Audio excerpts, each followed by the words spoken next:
How to fix QR code scanner not working in Realme 13. So let's start the video. First of all, open camera.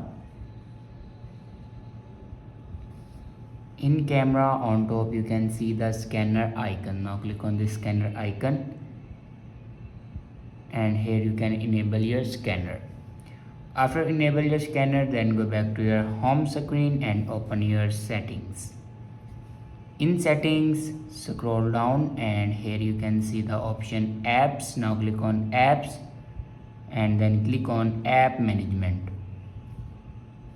Now scroll down and click on camera. After clicking on camera, now here you can force stop your camera. Now click on force stop and then again click on force stop.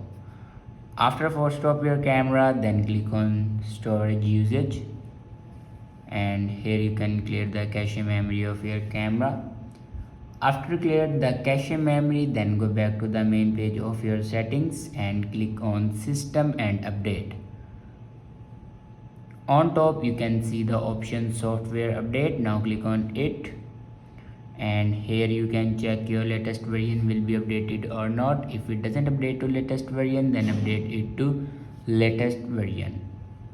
After doing these steps, your problem will be fixed. I hope this video is helpful for you. Thanks for watching.